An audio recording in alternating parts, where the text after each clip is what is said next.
Nós vamos pegar no Tadel, a partir de agora vamos começar a aula mesmo, e nós vamos estar falando novamente o módulo sobre o reino, tá?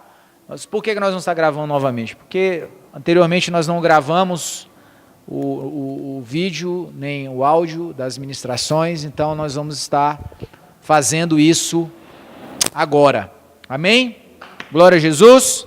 Então vamos lá, irmãos, nós vamos começar falando sobre o reino, antes trazendo alguns aspectos do que nos... Assim, eu já falei para vocês há tempos atrás, em uma ministração, sobre os fermentos que de alguma forma se propõem para levedar a massa. Jesus, ele alertava os seus discípulos sobre o fermento dos fariseus, e a gente sabe que ele estava falando não do pão, mas ele estava falando da doutrina dos fariseus. Uma doutrina que tinha um grande perigo de colocar em risco tudo aquilo que eles estavam sendo ensinados. Então, esse fermento dos fariseus que Jesus estava denunciando, que tinha essa funcionalidade de fazer com que a massa levedasse, é um perigo ainda nos dias de hoje. Durante vários cultos tem sido defendido nesse púlpito aqui o perigo das falsas doutrinas dos nossos dias. Perigos exponenciais, inclusive, que tem essa funcionalidade de colocar fermento no meio da massa, de nos colocar fora daquilo que Deus ele deseja nos posicionar para termos uma vida cristã genuinamente bíblica e que vá nos conduzir para um processo de alcance da eternidade e das bênçãos espirituais das quais o Senhor tem reservado para nós. Eu penso que nenhum de nós aqui quer poder chegar naquele grande dia, o dia do Senhor, e correr o risco de perder aquilo que poderia ter alcançado nele, mais do que a salvação, o galardão, a herança, não é? De chegar no céu e poder alcançar, poder ter alcançado esses elementos que estão disponíveis a nós de forma igual. Tanto o galardão quanto a herança estão disponíveis na mesma forma para todos nós. Deus não tem filhos prediletos, né? Esse termo é um termo até bem utilizado aí, e é uma verdade. Deus não tem filhos prediletos, aqueles a quem ele direciona uma coisa e a outros não. Mas ele tem aqueles que se dedicam mais, aqueles que procuram, não é, alcançar mais, buscar mais, não é? Então isso é particular. Todos nós estamos ouvindo a mesma mensagem, todos nós estamos ouvindo as mesmas direções. Agora a forma com que cada um de nós recebe e pratica é particular. Sim ou não? Nenhum de nós aqui está tendo um ensinamento exclusivo. Todos nós estamos ouvindo a mesma coisa aqui nas quartas-feiras. Mas a resposta que cada um dá é pessoal. Amém? Bom, então dentro desse entendimento, a gente vai começar essa ministração de reino denunciando um desses aspectos de fermento que pode estar, de alguma maneira, influenciando a nossa maneira de pensar. Não totalmente, mas parcialmente. E é tão prejudicial como. Então, a primeira defesa que eu vou fazer aqui é sobre uma linha de interpretação bíblica, é uma linha de estudo da hermenêutica, que é o preterismo. O preterismo, dentro do processo histórico, nós podemos afirmar que ele é o início de vários outros desvios teológicos, como triunfalismo, como prosperidade. Então, basicamente, esses desvios aí se originaram da escola preterista, que não é de hoje. Essa escola preterista, ela vem de muitos anos. Vem lá do início do processo da igreja, de 300 depois de Cristo, no início do processo da igreja, já existiam pensadores que tinham essa abordagem preterista de linha de hermenêutica, linha de interpretação bíblica. Amém? Então, o que trata o preterismo? De que trata o preterismo? Vamos lá. Bom, o preterismo é uma visão que trata o Apocalipse como uma imagem simbólica de conflitos da igreja primitiva que já se cumpriram, tá? Então, a perspectiva do preterismo é baseada na premissa de que tudo aquilo que o Apocalipse prega já aconteceu, já é acontecimento passado. Portanto, o Apocalipse não se trata de uma profecia, mas se trata de um livro histórico, ou seja, algo que já ocorreu. Essa visão nega a qualidade da previsão do futuro de grande parte do livro do Apocalipse. Em diferentes níveis, essa visão combina a interpretação alegórica e simbólica com o conceito de que o Apocalipse não lida com eventos futuros. Então é aquela velha história do alegorismo, a livre interpretação. O alegorismo é a interpretação que eu dou ao texto de acordo com aquilo que eu quiser dar. Então, se eu leio lá que o Jonas foi parar na barriga do grande peixe, na visão alegórica, eu vou tratar aquilo como uma ação, na verdade, uma experiência emocional que ele viveu. Estar dentro do grande peixe quer dizer que ele estava num estado de interior, num estado de conflito, num estado catatômico, de mentalidade, reflexão, incluído em si mesmo. Enfim, o cara vai criar a tese que ele achar mais condizente com o que ele acredita. Esse é o alegorismo. Mas a nossa escola não é essa. Como os irmãos já ouviram várias vezes, a nossa escola é uma escola literal. Então a Bíblia diz o que a Bíblia diz. Então se o texto diz que o Jonas foi parar na barriga de um grande peixe, Jonas foi parar na barriga do grande peixe. E não é baleia, não está escrito baleia lá, é grande peixe, não é baleia. Então, nós também temos que tomar cuidado com isso aí, de não dar nome àquilo que não tem nome. É grande peixe. Amém ou não amém? Ok, vamos lá. Então, sobre o preterismo ainda. O preterista ensina, essencialmente, que todas as profecias do Novo Testamento sobre o fim dos tempos se cumpriram em 70 depois de Cristo, quando os romanos atacaram e destruíram Jerusalém e Israel. Então eles vão pegar os acontecimentos, eu posso dar alguns exemplos aqui. Por exemplo, Mateus 24 e o livro de Apocalipse foram cumpridos quando da destruição de Jerusalém, não é? Então no pensamento preterista, a destruição de Jerusalém pelos romanos foi a grande tribulação. Olha que loucura. Foi a grande tribulação, juntamente com a perseguição dos crentes. Então não vai mais ser repetida e, portanto, não é um evento futuro. Então, na perspectiva preterista é isso. Outro exemplo, a grande apostasia aconteceu no 1º século. Portanto, não temos garantia bíblica em esperar a apostasia aumentando à medida que progride a história. Ao invés disso, devemos esperar a cristianização crescente do mundo. Por essa razão, o preterista ele tem uma mentalidade otimista sobre o futuro. Então ele vê o futuro com uma visão otimista. Por essa razão, o preterista ele é sempre inclinado ao domínio político, ao domínio econômico, ao domínio das mídias sociais. Então na cabeça dele ele é assim, ele pensa, vamos dominar a economia, vamos dominar a política, vamos dominar os meios sociais, vamos manifestar o reino de Deus, através disso, o Senhor vai reinar. Então, na perspectiva dele, Jesus só voltaria quando a igreja já estabeleceu o reinado de Cristo na terra. Então, quando tiver tudo dominado, todo mundo cristianizado, aí Jesus voltaria. A perspectiva preterista é essa aí. Os últimos dias, o termo que o pastor Jonas utilizou muito, repetidamente aqui, quando ele estava dando aula de Apocalipse, sendo esse o dia do Senhor, né, advento, né, agregado aí o dia do Senhor, é uma expressão bíblica para o período entre o advento de Cristo e da destruição de Jerusalém no ano 70 depois de Cristo. Então os últimos dias está ligado a Israel. Muitos até chegaram ao absurdo de concluir que a segunda vinda do Senhor Jesus ocorreu espiritualmente, através dos atos do exército romano que destruiu Jerusalém e o templo em 70 depois de Cristo. Os preteristas mais radicais creem que a segunda vinda de Jesus já ocorreu no ano 70, quando Roma destrói o templo, destrói Jerusalém e termina com tudo. Esse é um preterismo mais radical.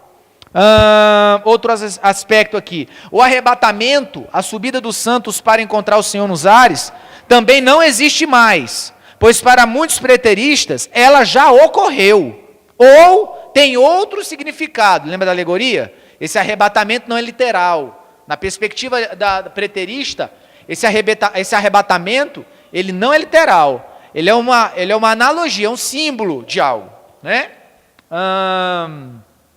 Acabou a bateria. Aula que vem eu falo mais do preterismo. Amém? Então, eu tenho 13 pontos aqui de denúncia contra o preterismo, eu falei 4. E a próxima aula eu falo mais um pouco. Então é importante entender que essa visão preterista, ela vem tomando força nos nossos dias de uma forma muito extenuante. Nós temos que ficar atentos com isso. Muito daquilo que a gente está falando sobre reino de Deus, acreditando ser o verdadeiro reino, na verdade trata-se de uma visão preterista sobre esse reino. Fala, Kívia. Dentro da igreja, e de gente que você já ouviu pregar em púlpitos em muito lugar que você achava legal. Então tem gente aí dizendo isso, irmão, desfaz as malas, o reino é aqui, nós estamos vivendo o melhor momento da igreja. Então a perspectiva preterista é essa. Então por que estamos vivendo o melhor momento? Porque a igreja está enriquecendo, a igreja está adquirindo poder, a igreja está dominando os meios, os lugares onde ela está. Então, aí olha só, o que deriva do preterismo? Prosperidade, triunfalismo, teologia da graça, ou seja, não tem pecado mais, Jesus já voltou, não tem céu nem inferno mais, não tem arrebatamento, não tem juízo, não tem trono branco, então não tem perigo de pecar, a graça ela é abundante, Jesus perdoou, está tudo liberado, vamos enfiar o pé na jaca. Então é essa mentalidade que que o preterismo vai trazendo, tira toda a advertência ao cristão acerca do cuidado para o seu encontro com o seu Senhor. Como é alegoria, como esse encontro já ocorreu, como já não tem mais qualquer tipo de juízo e julgamento, então eu não tenho mais por que temer e nem ter uma vida de santidade. Não tem céu, não tem herança, não tem galardão mais, não tem mais nada. Quantos estão entendendo o perigo?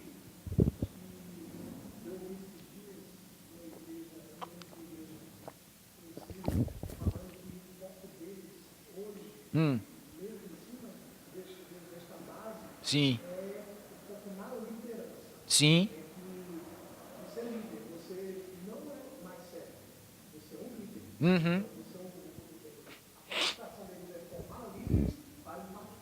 É verdade. De destaque. Isso. É isso. É porque, na verdade, a perspectiva é de reino. Eu vou reinar, eu quero uma coroa. O preterismo, ele seduz, porque a ideia dele é transformar você num rei, você tem que governar. Aí usam-se, né, vários textos fora de contexto. Você não nasceu para ser cauda, você nasceu para ser cabeça. Você é mais que vencedor, e você nasceu para vencer, e eu até já sabia que você tinha cara de vencedor, e por aí vai. A linha é essa aí, é propagar esse tipo de assédio àquele coração que deveria estar com uma toalha, né? Para servir, pronto a servir. Então essa pegada preterista, ela tem tomado aí. Só mais um aspecto sobre o preterismo, como eu falei para vocês, é uma ferramenta hermenêutica. É uma ferramenta utilizada para a interpretação bíblica. E ela traz para dentro dessa ferramenta, um sistema escatológico do pós-milenismo. Vocês lembram aqui o pastor João está falando sobre o pós-milenismo. O preterismo geralmente está agregado ao pós-milenismo. E o que é o pós-milenismo? O pós-milenismo é a crença que Cristo retornará fisicamente à Terra somente após o milênio não literal, importante falar isso, ser completado. Então, após o milênio não literal, o que é isso? Mais uma vez é a alegoria. O que seria esse milênio não literal? É o governo da igreja. Então é a igreja dominando a terra através da política, através da economia e não através do poder de Cristo. não através da manifestação do seu reino. Nós vamos falar daqui mais um pouco à frente sobre reino, e a figura principal de um reino qual é, irmão? Qual a figura principal de um reino? O rei, ué. Não tem reino sem rei, não é assim? Então é impressionante que eles pregam um reino sem o rei. O rei não está aqui. Como é que vai estabelecer um reino sem o rei? Fique muito atento a essa palavra aqui, ó, estabelecer e manifestar, tá? Essas duas palavras têm uma diferença e elas fazem uma diferença muito grande no entendimento sobre o nosso papel no reino. Na visão preterista e pós-milenista, a igreja estabelece o reino. Vocês entenderam isso?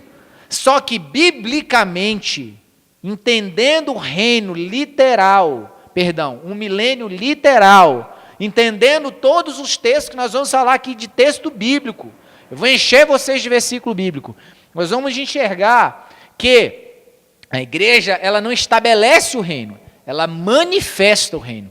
Quem estabelece o reino é Jesus, é o rei estabelece o seu reino, tá? Mas vamos lá, então o pós-milenismo é isso daí. O pós-milenismo é otimista sobre o fim dos tempos.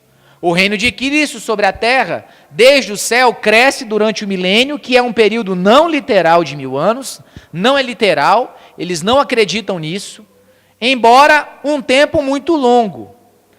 O pós-milenismo coloca a igreja num papel de transformar todas as estruturas sociais. Grave isso aqui, porque isso aqui está o perigo mortal. Que a gente muitas vezes anda, até aqui a gente anda junto. Só que a partir daqui, cada um vai para um lado. Então, olha só, aqui ele fala de transformação de estruturas sociais. Se eu ouvir só isso aqui, não parece uma coisa boa? Sim ou não? Nossa, transformar estruturas sociais. Né? Os irmãos mais pentecostais até dá glória a Deus agora, né? Sim ou não? Essa ideia aqui de transformação de estrutura social é boa. Agora, cuidado, não é? Porque essa estrutura, o pós-milenismo coloca a igreja nesse papel antes da segunda vinda e lutar para transformar em uma era dourada de paz e prosperidade, com grandes avanços na educação, artes, ciência, medicina. Daí você vê que desse preterismo e dessa visão pós-milenista, a gente vai engendrar nesse processo de mundo gospel aí, de cultura gospel, sabe? Que é um perigo muito grande, que nós precisamos ter muito cuidado e cautela. Amém ou não amém? Então vamos lá. Vamos estudar então a tal Basileia, que é a palavra grega para reino. Em primeiro lugar, o primeiro tópico que você vai escrever aí é seu anúncio. O anúncio, seu anúncio. Né? Nós estamos falando agora do reino. Vamos começar o ensinamento. Eu quero que você anote alguns textos aí, rapidamente. Primeiro, Mateus 3:2. Mateus 3:2. Mateus 4:17. Mateus 4:17,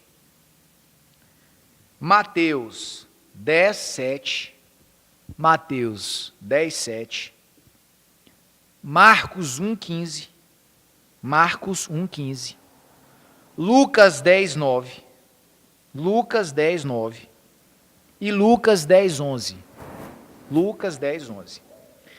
Todos esses 6 textos aí, dos evangelhos sinópticos, vão nos apontar um princípio inicial sobre o reino, que é o seu anúncio. No capítulo 3, no verso 2 de Mateus, a palavra nos fala assim: arrependei-vos, porque o reino dos céus está... Eu queria que você abrisse a sua Bíblia nesse texto aí.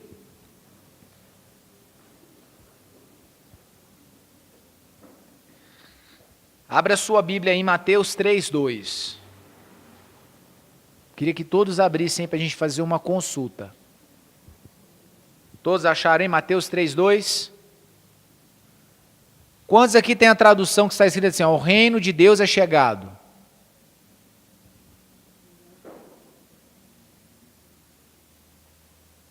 Está próximo? Todo mundo, o reino de Deus está próximo? É chegado, Ruchel? Então tá.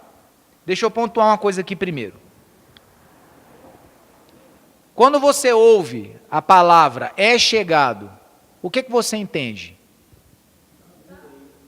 Você entende que está vindo ainda? Que já chegou? Você entende que já chegou? Quem entende que já chegou? Esse é o problema, irmão. Na verdade, é chegado quer dizer que está se aproximando. Só que quando a gente escuta essa palavra, a ideia que se dá é que Você entende isso?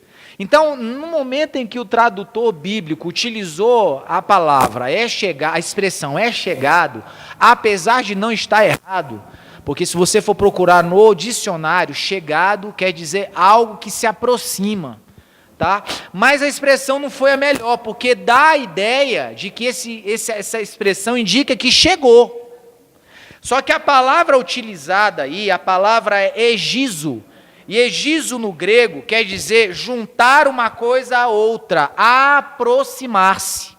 Então, quando diz aqui o reino de Deus é chegado ou está próximo, não indica que algo que ainda não chegou está se aproximando. Amém? E por que isso faz diferença? Faz total diferença.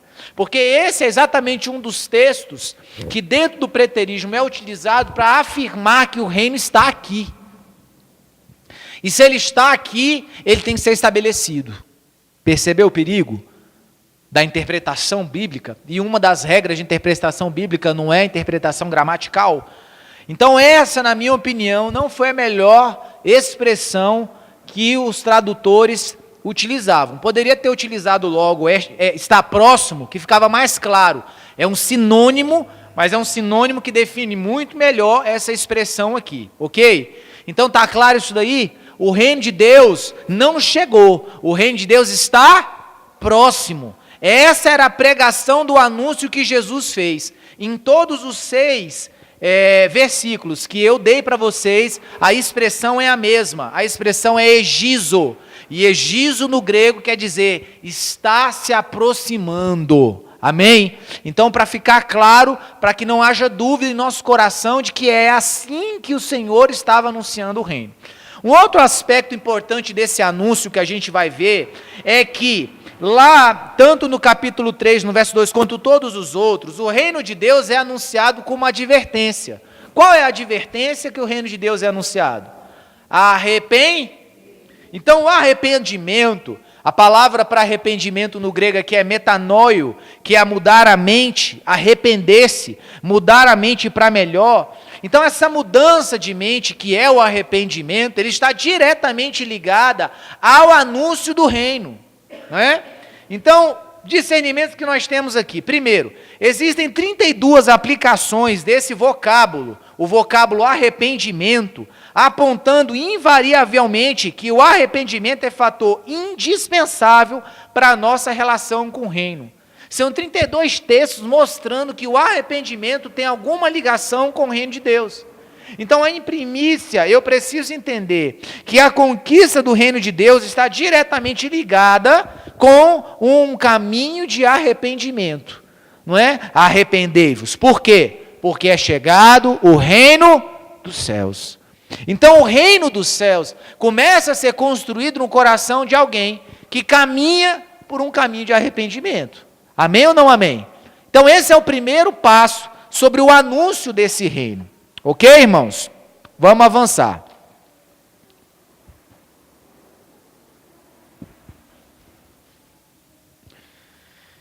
Tá. A pregação consistia em: o reino de Deus está próximo. Esse reino ele começou a ser gerado em nós na dispensação da igreja, a nível de princípios e valores. Esse reino começou a ser implantado na vida e nos costumes dos cristãos sinceros, e será apenas na ocasião da segunda vinda de Jesus que fisicamente ele vai ser estabelecido. Então o reino ele começa a ser implantado em nós a nível de princípios. Jesus começa a ensinar: se alguém bater na sua face, dá outra. Se você roubava, não roube mais.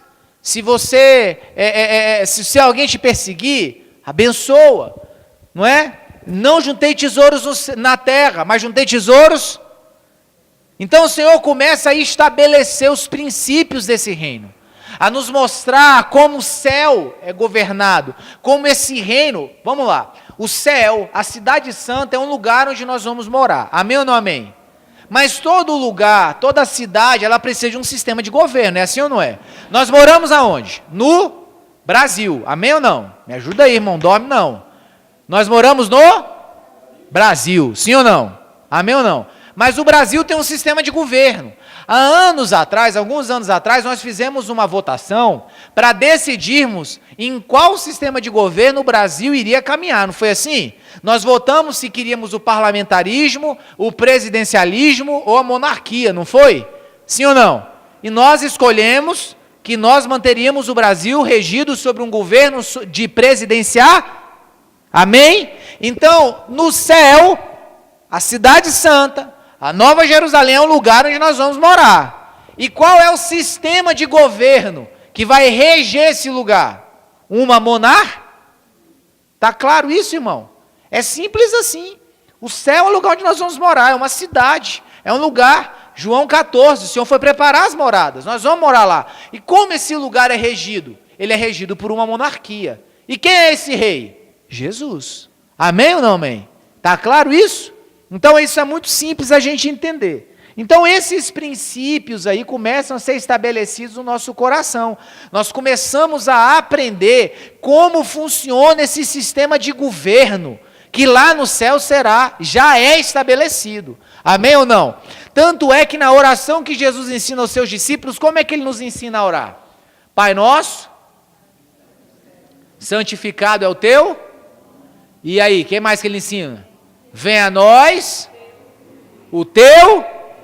E o que ele ensina os discípulos a orarem? Orem ao Pai, para que venha o reino dele. E esse reino, ele tem um padrão. Qual é o padrão? Venha a nós o teu reino, seja feita a tua vontade, assim na terra. Então, assim como é no céu, seja na terra. Esse reino que está regendo o céu, que ele venha sobre a terra, que ele governe a nossa terra. Então Jesus estava ensinando os seus discípulos a orarem assim. Orem para que o reino venha.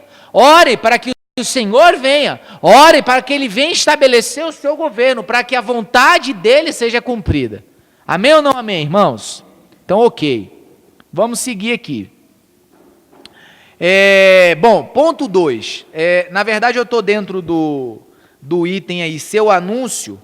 E o segundo ponto que eu quero falar aqui é sobre o reino de Deus é vivido em nós e será estabelecido através de Cristo. Só para ficar mais claro, anote aí o texto, Apocalipse 12, verso de número 10.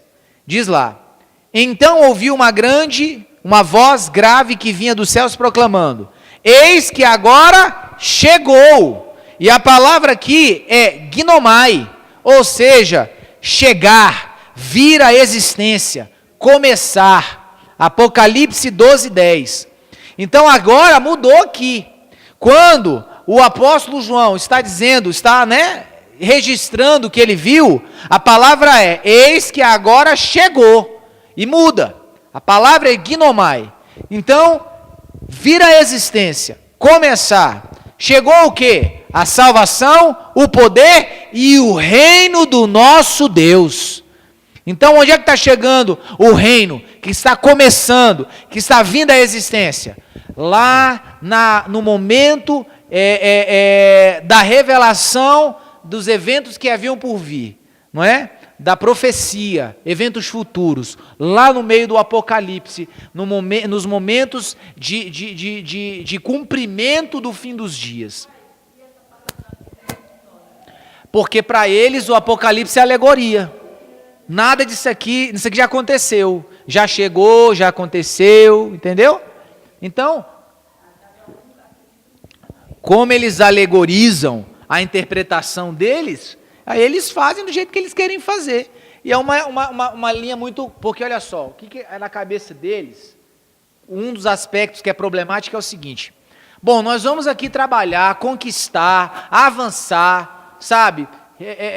Conquistar coisas, evangelizar, fazer coisas, conquistar lugares, e depois entregar tudo isso na mão do anticristo?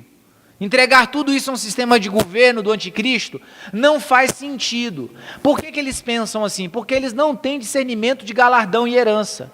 Na concepção do preterista, tudo que ele está construindo, ele tem que gozar daquilo. Então, que adianta nós adquirirmos posições, nós sermos desembargadores cristãos, termos pessoas de influência na sociedade, pessoas distribuídas na sociedade cristãos, conquistar lugares, prédios, condições financeiras, enfim, fazer tudo isso para chegar no final de Satanás a destruir tudo. Então, como ele não tem a perspectiva de recompensa eterna, quando não tem a perspectiva da herança, do que vai conquistar durante a eternidade, para ele não faz sentido nada disso, entende? Então, aí que eles se perdem, um dos aspectos, né, que eles se perdem, por não crer num galardão, por não crer na recompensa da eternidade. Então, pensam que a recompensa é aqui na terra. Então tá, vamos lá. Próximo tópico, a entrada no reino. Vamos começar a estudar alguns elementos. Agora é a entrada do reino. O reino é vivido em nós, ainda faz parte do tópico 1. Ainda faz parte do tópico 1. É porque eram 2 pontos. O primeiro ponto era o reino de Deus estar próximo, que eu comecei a falar. E o segundo ponto é o reino de Deus é vivido em nós. Agora o segundo tópico é a entrada do reino, que aqui vai ter vários itens nesse segundo tópico. A entrada do reino. Primeiro item do segundo tópico. Primeiro item é os pobres de espírito. Estamos falando do tópico entrada no reino. Primeiro item, os pobres de espírito. O texto é Mateus 5:3 e o sinótico dele, Lucas 6:20. Mateus 5:3 e Lucas 6:20. O que está escrito em Mateus 5:3? Bem-aventurado os pobres em espírito, pois deles é o reino dos céus. Bom, avaliando o termo pobres aqui, a palavra utilizada no grego, ela traz a ideia de alguém que foi destituído de riqueza, de influência, de honra. É um necessitado em todos os sentidos, tá? É esse o entendimento. Uma perda de condição, de uma forma não consentida. Então a pessoa não escolheu aquela situação. Ela foi destituída e ela está naquela situação não por vontade própria, tá? Esse é o entendimento do pobre, tá? Por essa razão, humildade, ela não tem uma ligação com essa questão. A palavra pobre é mais adequada que humilde, porque o vocábulo que a gente está vendo aqui, ele traz a ideia de uma condição de destruição, ou seja, uma perda de uma condição de uma forma não consentida. A humildade já é uma virtude, caracterizada pela consciência das próprias limitações, ou modéstia, ou simplicidade. Então é diferente. A pessoa que é humilde é uma pessoa que ela é uma virtude. A humildade é uma virtude. A pobreza não. A pobreza é uma condição adquirida não por vontade própria. Ninguém escolhe ser pobre, né? Pelo menos via de regra não, né? Quantos entenderam? Amém ou não? Sim, irmãos? Vocês entenderam aí? Então, amém. Então, olha só, Jesus podia estar se dirigindo àqueles que padeciam por sofrimento, aflição, estando com seu espírito destituído de esperança mesmo. A palavra aqui poderia ser essa mesmo. Não necessariamente humilde, porque às vezes a gente olha para o texto de Mateus 5:3 e a gente chama esse cara aqui de humilde, não é isso?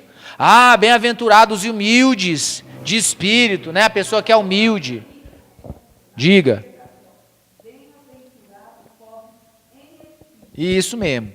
Muitos olham esse pobre em espírito e dizem, esse cara é um cara humilde. Exato, então, é uma pobreza não material, mas uma pobreza de alma. Alguém que foi destituído de esperança, foi destituída de alegria, de paz, não por vontade própria, entende? A palavra aqui usada, pobre, é ptochos, não tem a ver com humildade. Porque humildade é virtude, é isso que eu estou querendo colocar. Porque muitas vezes as pessoas olham para Mateus 5:3 e falam, esse cara aqui é humilde.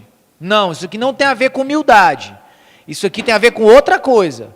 Tem a ver com uma situação, alguém que foi destituído mesmo, de esperança. O cara está arrebentado, está na miséria, sabe, tanto psicologicamente, emocionalmente, quanto fisicamente falando. Aí vem a minha explicação.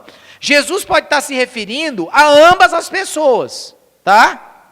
Porque em Lucas 6:20, Lucas diz: bem-aventurado vós os pobres, e só. Lucas não fala pobres em espírito. Lucas só usa o termo pobres, e é o mesmo, pitochos. Então, tá, deixa eu continuar explicando aqui. Então, esse estado de desesperança, ou como Lucas deixa claro, aqueles que padecem de uma condição financeira menos favorecida, porque isso não era incomum em Israel nos tempos de Jesus. Não era incomum encontrar pessoas pobres, não apenas no sentido físico, mas também no sentido emocional. Exemplo, Zaqueu. Zaqueu era um cara pobre em espírito. Era ou não era? Era um cara destituído de afeição, ele era um cara com dinheiro, mas era um cara carente, era um cara amargurado, era um cara que, rejeitado, ninguém gostava dele. Então é essa condição que Jesus se refere, ok? Não está ligado aqui a alguém humilde. Não que o humilde não vai herdar o reino dos céus, tá? Mas aqui nesse caso não é isso. Amém? Contudo, essa bem-aventurança não se dirigiu a esses simplesmente por sua condição, mas foram estes que entregaram a fé mais intensamente. Aqui a gente vê o entendimento. Sofrendo com os frutos do governo humano, eles desejavam ardentemente o governo desse Deus, que se fez homem para se sensibilizar com as suas necessidades, e ainda tinha planos de conduzi-los ao seu reino de amor, paz e segurança. Então esses aí que estavam amargurados de coração, que estavam destituídos de alegria, esses lançaram mais rapidamente a fé, porque estavam frustrados com o governo humano, estavam decepcionados com o governo humano, e a prova disso é Mateus 21, do 28 ao 32, que diz lá no verso 31, qual dos dois fez a vontade do Pai? Ao que eles respondeu, o primeiro. Então Jesus revelou, olha, com toda certeza vos afirmo que os publicanos, as prostitutas, estão ingressando antes de vós no reino de Deus. Porquanto João veio para vos mostrar o caminho da justiça, mas vós não acreditaste nele. Em compensação, os cobradores de impostos, as meretrizes, creram. Vós, entretanto, mesmo depois de presenciardes a tudo isso, não vos arrependerdes para acreditardes nele. O que eu falei para vocês lá no primeiro tópico sobre o que está atrelado à pregação do reino? Então Jesus chegou pregando, João Batista chegou pregando arrependei-vos, Jesus chegou pregando arrependei-vos, e eles não se arrependeram. Mas os publicanos se arrependeram, as prostitutas se arrependeram, os cobradores de impostos se arrependeram. Por isso eles estão ingressando antes de vós, Jesus falou, no reino dos céus. Entenderam? Então aqui, irmãos, lá na frente nós vamos ouvir que é muito difícil um rico entrar no reino. Por quê? Por causa disso. Está seguro nas suas posses, está seguro na sua condição financeira, na sua estabilidade financeira. E com isso aí, ele acaba não caminhando por um caminho de arrependimento, não entendendo que precisa de arrependimento, não se colocando num papel de arrependimento. Cara, eu preciso confessar meus pecados, eu preciso me arrepender, eu preciso me voltar para Jesus, eu preciso renunciar à minha carne, entendem? Amém ou não amém? Glória a Jesus. Segundo item, os que sofrem perseguição por causa da justiça. O texto é Mateus 5,10. Alguém controla o horário para mim aí, porque o meu celular descarregou? Quando for 9h15, alguém me avisa. Hã? Sério? Meu Deus do céu, passou rápido demais. Então, 9h29 você me avisa. Então, Mateus 5,10 diz, bem-aventurados que sofrem perseguição por causa da justiça, porque deles é o reino dos céus. Outro texto, Mateus 5,20, porque vos digo que se a vossa justiça não exceder a dos escribas e fariseus, de modo nenhum entrareis no reino dos... Então nós temos dois textos interessantes aqui, irmão. O primeiro deles nos aponta uma bem-aventurança. Se nós, aqueles que forem perseguidos por causa da justiça, deles é o reino. E lá na frente, alguns versículos adiante, né, mais precisamente aí, há 10 versículos na frente, Jesus fala que se a nossa justiça não exceder a dos escribas, a gente não entra no reino. Deixa eu deixar claro aqui um aspecto. Tem gente, irmãos, que vai para o céu e não vai fazer parte do reino. Amém? Só para dar um nó na cabeça sua aí. Eles não vão entrar, eles não vão participar do reino. Irmão, lembra, reino é sistema de governo. Você vai entrar na cidade, você vai ser morador da cidade. Mas para participar do reino, existe uma condição. Qual é a condição para entrar na cidade celestial? Qual é a condição para entrar na Nova Jerusalém, irmão? Romanos 10. Se creres com o seu coração e com a sua boca confessares que Jesus é o Senhor, será? Então, para entrar na cidade celestial, para entrar na Nova Jerusalém, o que eu tenho que fazer? Crer e confessar. Sim ou não? Amém ou não amém? Fazendo isso eu entro. Sim ou não? Mas para ter galardão, é outra conversa. Para ter o reino, é outra conversa. O reino de Deus é conquistado por herança, nós vamos falar disso.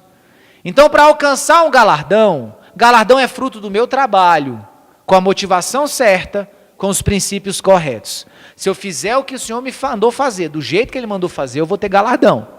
Herança é o nível de maturidade alcançada. E maturidade é o quanto você se deixa ser tratado pela cruz. Então, você deixou ser tratado pela cruz, você amadurece. Você amadurecendo, você vai alcançando posições nesse reino. Fale, Janine.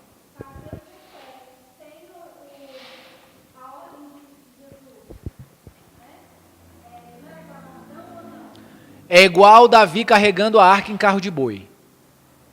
Fazer a coisa certa do jeito errado, fazer o que... Certo. Aham.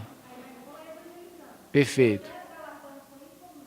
Se você fizer algo que você não foi direcionado a fazer, dificilmente isso vai converter você em algum tipo de recompensa. Agora, só deixar claro que a ordem de evangelizar já foi dada. Mas outras coisas, das quais a gente pensa ter recebido direção para fazer e não recebeu, isso não implica em galardão. Cara, vamos lá. Lembram do vídeo que o pastor Jonatas passou aqui na igreja sobre o julgamento? Do cara que foi pastor e Deus chamou ele para ser contador? Que recompensa ele teve? Então, nós precisamos entender uma coisa: ser efetivo para Deus não é fazer coisas boas, é fazer o que Ele mandou fazer. Então nós temos que ter esse cuidado, de não estar gastando tempo e energia fazendo o que Deus não nos mandou fazer, achando que vai ter recompensa por isso. Essa questão da questão das boas obras por boas obras é uma visão espírita, né? Mas enfim, vamos lá. Amém essa parte aí da herança? Quanto tempo eu tenho ainda? 10 minutos? Não, então dá tempo aqui. Olha só. O Senhor, Ele nos disse para que a nossa justiça exceda a justiça dos fariseus. Bem-aventurado que sofre perseguição por causa da justiça. E essa justiça tem que exceder a dos fariseus. Então vamos entender qual é a justiça dos fariseus que Jesus condena, para a gente entender se nós estamos evoluindo nela ou não. Legal. Então vamos lá. No capítulo de número 23 de Mateus, Jesus ele vai denunciar 7 ais aos fariseus e escribas, que revelam a justiça hipócrita que eles faziam parte. Tá? Então nós vamos verificar aí, para entender se a nossa justiça está excedendo a dos fariseus ou não. Eu tenho que olhar para o que eles fazem e verificar. Será que eu estou seguindo esse mesmo conteúdo aqui ou eu estou sobressaindo a isso? Então o primeiro ai está no verso 13. E Jesus ele vai falar algo interessante. Ele vai falar que esses escribas e fariseus, eles fecham a porta do reino aos homens. Ele não entra e nem deixa os homens entrar. Como que eles fazem isso? A doutrina pelos desvios doutrinários, o fermento. Então, como é que eles não deixam outros entrar? Essa galera do preterismo, o que eles estão fazendo, irmão? Eles estão fechando a porta do reino para muita gente que crê neles. Quando ele fala que você não precisa santificar, o que ele está fazendo? Hebreus não nos deixa claro no capítulo 11, se eu não me engano, seguir a paz. Quer ver? Vamos ler lá. Alguém abre para mim aí. Eu acho que eu anotei aqui.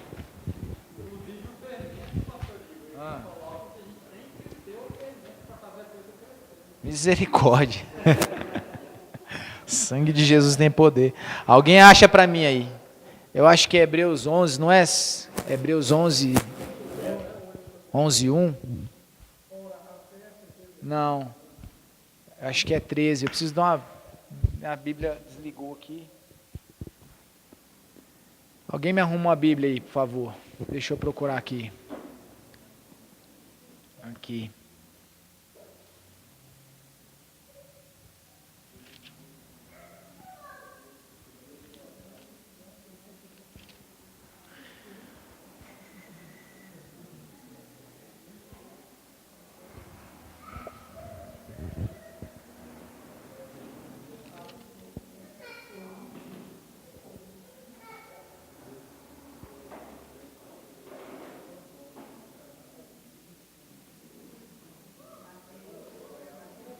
Hebreus, me ajuda aí a procurar. Hebreus fala...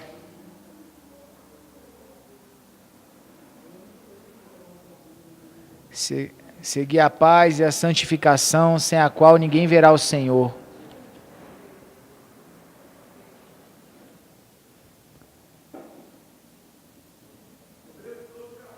É 12, né? 12 e 14. Achei aqui já. É isso mesmo. Eu só errei o versículo aqui. Hebreus 12 e 14. Olha o que diz lá. Esforçai-vos para viver em paz com todos e serem santos. Sem santidade ninguém verá o Senhor. Cuidem que ninguém se exclua da graça de Deus. Que nenhuma raiz de amargura brote ou cause perturbação, contaminando muitos. Que não haja nenhum imoral ou profano como Esaú, que por uma única refeição vendeu seus direitos de herança como o filho mais velho. Como vocês sabem posteriormente, quando quis herdar a bênção, foi rejeitado. E não teve como alterar a sua decisão, embora buscasse a bênção com lágrimas. Então, aqui deixa claro a palavra do Senhor para nós. Essa santificação, a palavra aqui no grego é agiasmos. Agiasmos está direcionado a uma santificação praticada, diferente do agiaso, que agiaso quer dizer uma santificação recebida. Essa santificação recebida é aquela oriunda do momento que você entrega a sua vida para Jesus, e você é separado do mundo e consagrado para Deus. Esse agiaso, os textos utilizados, santificação, traduzindo por santificação, eles sempre apontam para um processo de Deus para o homem. Já agiasmos não. Agiasmos sempre está ligado a um processo que eu preciso agir. Eu preciso me posicionar. E é aqui o texto usado em 12:14 de Hebreus. Seguir a santificação, agiasmos. Então, irmãos, imagine alguém dizendo no púlpito que não precisa mais santificar. Uma graça liberal. O que essas pessoas estão fazendo? Elas estão fechando a porta do reino. Fariseus. A nossa justiça tem que exceder a deles.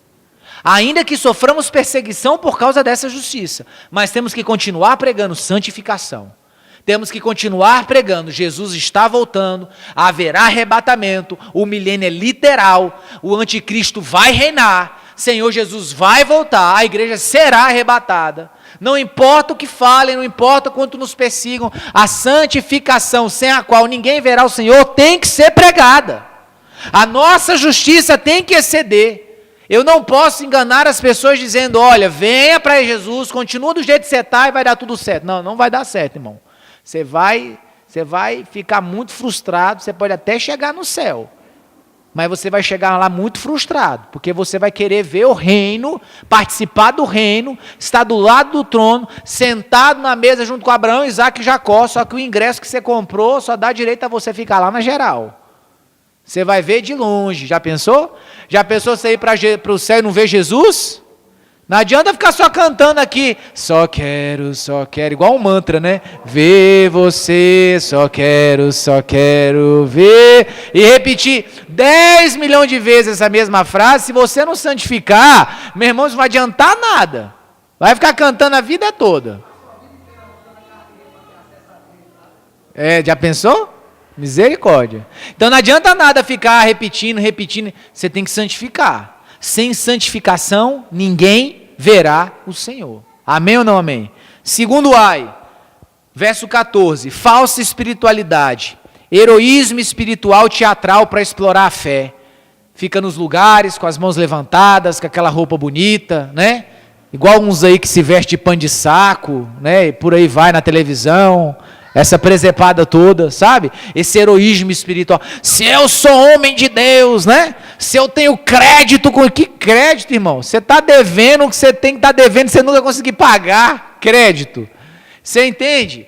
Então essa presepada, esse heroísmo espiritual, essa palhaçada que a gente vê em cima de púlpito, irmãos, isso tudo é doutrina farisaica. Tá? E nossa justiça tem que exceder a essa. O nosso caminho é o caminho do servo, é de humilhação. É essa a proposta de Jesus. Não existe heroísmo espiritual. Não existe um super crente, não existe nada disso. Irmão, somos todos nós homens que podem cair, que podem pecar, tá? Para cair basta estar em pé. Aquele que está em pé, cuide para que não caia. Todos nós somos vulneráveis aos ataques do diabo, precisamos vigiar igualmente. Todos nós precisamos estar alertas e atentos diante do Senhor todo o tempo. Essa coisa de heroísmo espiritual, isso não existe. Tá? O que separa alguém que está numa posição que você admira para você, é você buscar mais, e você se alinhar mais. Se Deus tiver para você um chamado, Ele vai cumprir. Amém, irmão? Não existe posição da cadeira cativa. Se Deus tem um chamado na sua vida, Ele vai cumprir. Se Deus tem uma palavra para você, Ele vai realizar. Basta você se posicionar. Se você posicionar, você vai ter.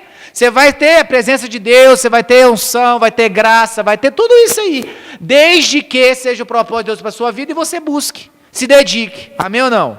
Terceiro ai, verso 15. Geram enganos, sofismas, encantadores cheios de falsa modéstia e eloquência. O objetivo é contaminar ao máximo a geração ávida pela próxima frase de efeito e pela próxima causa revolucionária. Então cuidado com isso. Tá? Cuidado com essa falsa modéstia, com essas palavras de modéstia. Irmãos, às vezes eu fico meio bravo com essa coisa, eu sou seu servo, eu estou aqui para servir. Não precisa não, eu só estou aqui para servir, eu só quero... Então serve, irmão.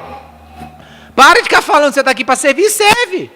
Para de ficar cantando que você vai servir, pega a cadeira e vai limpar, pega um rodo e vai passar no chão. Você está aqui para servir, vai servir, não fica falando que quer servir, que parece que você está querendo, sabe, mostrar, se vender, serviço como servo. Quer servir, serve, quer fazer, faz, não é? E aí, o que tem para fazer? E faz e pronto. Então, entende? Essa falsa modéstia, essa falsa posicionamento de alguém que está ali, de humildezinho, e de humilde não tem nada, quer aparecer mesmo, quer oportunidade, né? Quer... Não, irmão, amém ou não? Quarto ai, a relativização da verdade. Como é que é? É o ouro que santifica o templo, é o templo que santifica o ouro, é não sei o que santifica não sei o que, quem é que santifica quem? Não, meu irmão, para de conversa. Para de ficar buscando um negocinho, mimimizinho, para poder orar. Eu não sei se eu oro ajoelhado, não sei se eu oro em pé. Não, ora, meu irmão, ora. Em pé, ajoelhado, deitado, dando mortal, ora. O importante é que você ore.